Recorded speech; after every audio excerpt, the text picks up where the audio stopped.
inlet level, karayom niya. So, ito yung guys, ay assembly nito.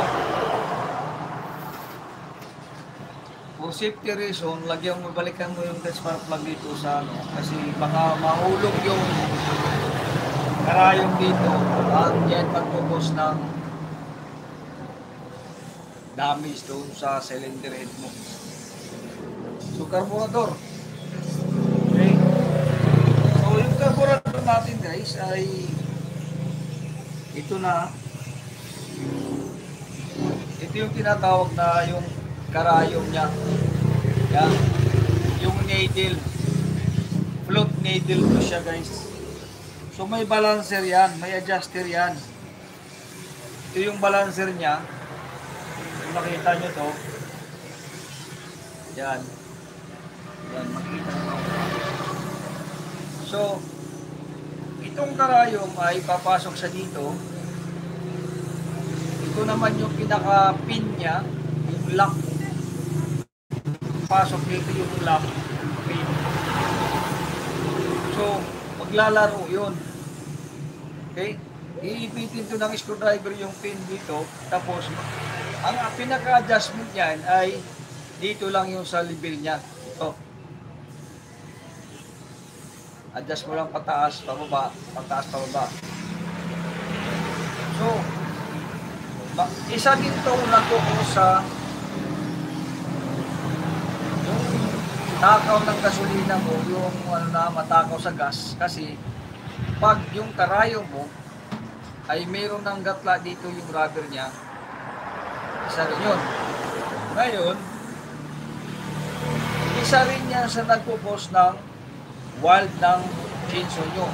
Yung sa, kasi hindi mo na ma-adjust ng maayos eh. Kailangan pa itong ng bago yun. So ngayon guys, proceed tayo sa, so topic natin ay carburetor pa lang ha. Carburetor pa lang yung topic natin ngayon. Ito, nag-compose yan ng mga gasket. Ito, pwede kang bumili ng assembly. Lahat na yan. Pwede kang bumili ng assembly niyan. Pwede sa online, pwede sa kung saan mo alam na shop. Yeah?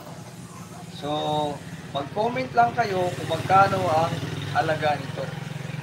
Itong carburetor na ano, yung gasket niya. Saka diaphragm. So, ito yung guys, pag ito ay may butas na sa gitna. May butas itong dalawang ito. Magkukos ito ng weld ng chainsaw nyo. Pag ito nabutas rin, isa rin ito sa dahilan. Pag ang gasket mo ay punit na, palitan mo na ng bago. Kasi isa rin yan sa magkukos ng weld ng chainsaw nyo. Control diaphragm, isa to sa nagpapawal ng chainsaw. Isa to sa cause ng hindi nagbibigay ng maayos na andar. So maraming causes guys sa pag-ano. So ito, control diaphragm to. Ito yung nasa loob ng carburetor. So ayun guys, mayroon tayong customer na dumating. Ako nang bahala dito. Yung chief mechanic ko ay tulog. Ako na magre-repair. Halika kuya, ako bahala dyan.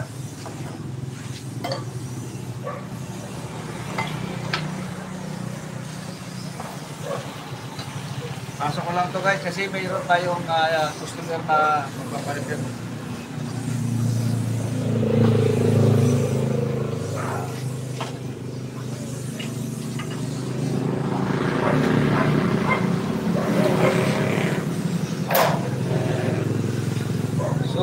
Actual na ako magre-repair ngayon ha. Ito ngayon. Overhaul. Overhaul. O sa may problema din? Why Why kusog? purot-purot. Purot-purot.